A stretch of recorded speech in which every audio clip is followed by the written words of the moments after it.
वाईआर exam study.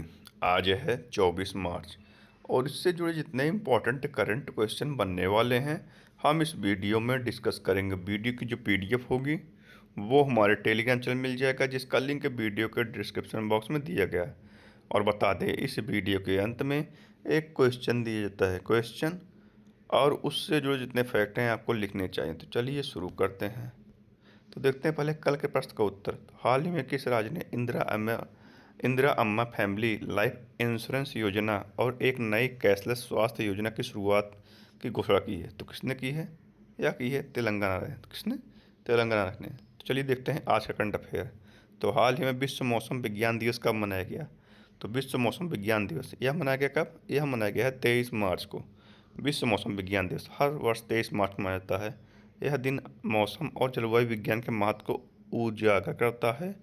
और 2026 की theme है आज का अवलोकन कल की सुरक्षा, observing today and protecting tomorrow, जो इस बात का पर केंद्रित है कि सटीक मौसम डेटा कैसे जलवायु परिवर्तन और प्राकृतिक आपदाओं से निपटने में मदद करता है। तो 23 मार्च को ही मनाया गया था कौन सा दिवस? शहीद दिवस। भारत में शहीद दिवस 23 मार्च को मनाया जाता है, जिसमें भगत सिंह, शिवराम राजगुरु और सुखदेव थापर के बलिदान को याद किया जाता है। इन्हें ब्रिटिश सरकार ने 1931 में फांसी के दिन 1931 में इसी दिन फांसी दी थी। यह दिन केवल इतिहास का स्मरण नहीं बल्कि साहस, युवाओं की शक्ति और स्वतंत्रता की भावना का प्रतीक है। इतनी कम उम्र में दिया गया इनका बलिदान आज भी करोड़ों को प्रेरित करता है। अगला है, हाल ही में कितने साल बाद भारत जून 2026 से लिपुलेख दर्जा के माध्यम से चीन के साथ सीमा व्यापार फिर से शुरू करने जा रहा है? तो यह कितने साल बाद होगा? यह होगा 7 साल बाद। 7 साल बाद यह शुरू करने जा रहा है। यह कदम 2020 में कोविड-19 महामारी के दौरान लगाए गए 7 साल के प्रतिबंध को समाप्त करेगा। चाइना के साथ करेगा। तो ये है मैप में चाइना। कैपिटल क्या है? बीजिंग। करेंसी है रेमनबी। प्रेसिडेंट कौन है? Xi Jinping. और दुनिया में स्टील का सबसे बड़ा उत्पादक देश कौन सा है? चाइना। और विश्व तंबाकू निषेध दिवस 31 मई को मनाया जाता है। और चाइना को पीछे छोड़ के भारत सबसे बड़ा चावल उत्पादक देश बन गया है। और 20 अप्रैल को चाइनीज भाषा दिवस मनाया जाता है। 23 अप्रैल को अंग्रेजी भाषा दिवस मनाया जाता है। और 31 मई को तंबाकू निषेध दिवस और 30 मई को गोवा स्थापना दिवस मनाया जाता है। अगला देखते हैं, हाल ही में भारतीय नौसेना 3 अप्रैल 2026 को कहाँ से INS तारागिरी को कमीशन करने जा रही है? तो कहाँ करेगी? तो यह करेगी कहाँ? यह करेगी विशाखापट्टनम में। भारतीय नौसेना 3 अप्रैल 2026 को विशाखापट्टनम में INS तारागिरी को कमीशन करने जा रही है। अगला है, हाल ही में भारत सरकार ने किस नाम से नागरिकों को इनकम टैक्स एक्ट 2025 के बारे में जानकारी देने के लिए कार्यक्रम शुरू किया है? तो किस नाम से शुरू किया है? यह किया है प्रारंभ। भारत सरकार ने प्रारंभ 2026 नामक एक राष्ट्रीय जागरूकता अभियान शुरू किया, जिसका उद्देश्य नागरिकों को इनकम टैक्स एक्ट 2025 के बारे में जानकारी देना है। अगला है, हाल ही में सरहुल महोत्सव कहाँ मनाया गया है? तो सरहुल महोत्सव यह मनाया कहाँ? यह मनाया गया झारखंड में। झारखंड तो वन जीवी दीदी पहल झारखंड में शुरू की गई। माओवादियों के विरुद्ध ऑपरेशन मेगा बुर झारखंड में किया गया। झारखंड में 25 साल बाद पेशा एक्ट लागू किया गया। झारखंड ने अपना पहला सैयद मुश्ताक अली ट्रॉफी खिताब जीता।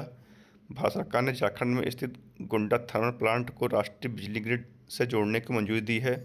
15वीं हॉकी इंडियन जूनियर महिला राष्ट्रीय चैंपियनशिप 2025 का खिताब झारखंड ने जीता। भारत की पहली खनन पर्यटन योजना झारखंड में शुरू की गई। झारखंड तो ये है मैप में झारखंड। कैपिटल क्या है? रांची। CM हेमंत सोरेन। गवर्नर कौन है? संतोष गंगवार। कौन है? संतोष गंगवार।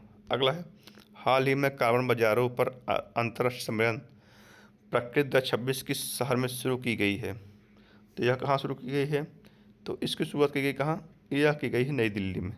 नई दिल्ली में कार्बन बाजारों पर अंतर्राष्ट्रीय सम्मेलन प्रकृति 2026 शुरू किया गया है। अगला है, हाल ही में किस राज्य सरकार ने अपने बजट 2026-27 में सबसे गरीब परिवारों के लिए मुख्यमंत्री अपना सुखी परिवार योजना शुरू करने की घोषणा की है? तो किसने किया है? तो यह किया किसने? तो यह किया हिमाचल प्रदेश ने। अब हिमाचल प्रदेश सरकार ने किया है।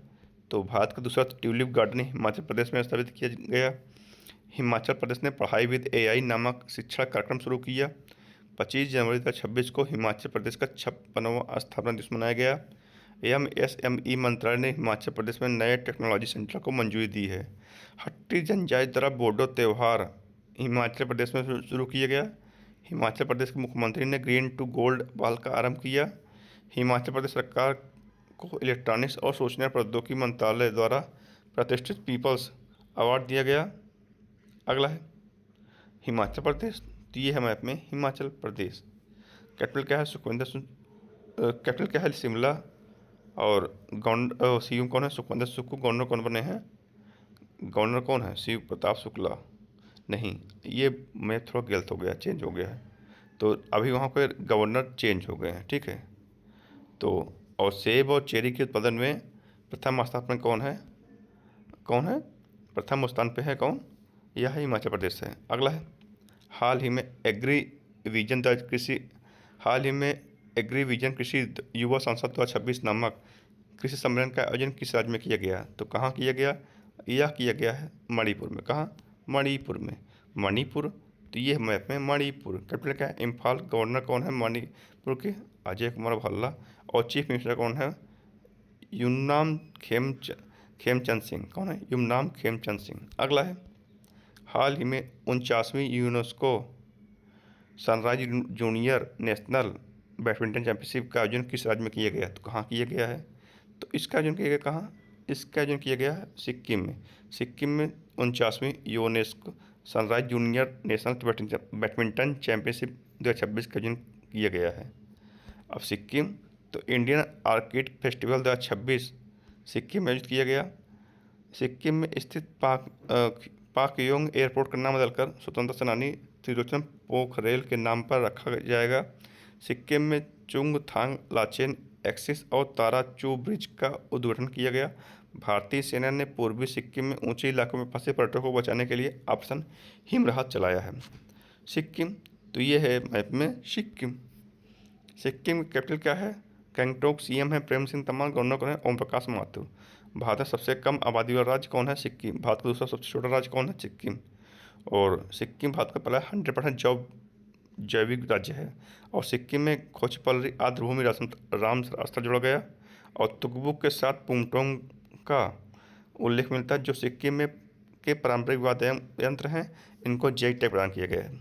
अगला है हाल ही में छपगारस न्यांगकोई नामक समुद्री केकड़े की एक नई प्रजाति कहाँ खोजी गई है? तो कहाँ खोजी गई है?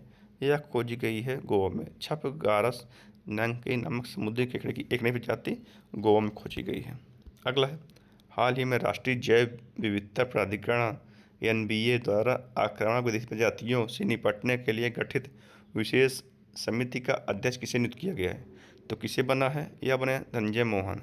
धनंजय मोहन राष्ट्रीय जैव विविधता प्राधिकरण द्वारा आक्रामक विदेशी प्रजातियों से निपटने के लिए गठित विशेष समिति का अध्यक्ष नियुक्त किया गया है। तो ये था आज का करंट अफेयर। अब देखते हैं रिवीजन। तो रिवीजन पहले पढ़ेगा जानकारियों को होगा। तो राष्ट्रीय सांख्यिकी कार्यालय ने माइग्रेशन डेटा को अपडेट करने के लिए देशव्यापी माइग्रेशन सर्वे की घोषणा की। काबा कयाम ने पश्चिमी गोलार्ध की सबसे ऊंची चोटी माउंट अकानगुआ फतह की है। सुप्रीम कोर्ट ने तमिलनाडु और कर्नाटक के बीच पन्नायार नदी जल विवाद में नदी पर जल ट्रिब्यूनल बनाने का निर्देश दिया है। भारत ने 95 देशों को जोड़कर पहले विश्व विकैट शिखर सम्मेलन की मेजबानी करी। केरल के कंथलूर में आर्किड की नई प्रजाति खोजी गई। महाराष्ट्र के मुंबई में 2026 छठा नेशनल क्रॉप न्यूट्रिशन समिट आयोजित किया गया।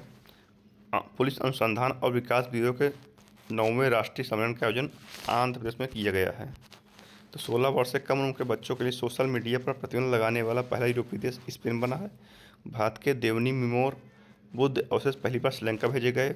विश्व सरकार शिखर सम्मेलन 2026 का उद्घाटन दुबई में सेविंग फ्यूचर गवर्नमेंट्स थीम के तहत हुआ है।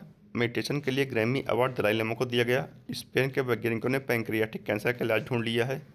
ओमान ने भारत के साथ ग्रीन एनर्जी कॉरिडोर के लिए $10 बिलियन के निवेश के समझौते पर हस्ताक्षर किए हैं। चीन स्पेस एक्स की पहल को टक्कर देने के लिए अंतरिक्ष आधारित एआई डेटा सेंटर बनाएगा।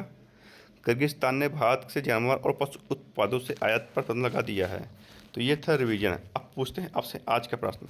तो हाल ही में माहिर T20 अंतर्राष्ट्रीय में किस देश की फैनी उतागुम सीमांदी ने सबसे कम उम्र से तक लगाने वाली खिलाड़ी बन गई हैं?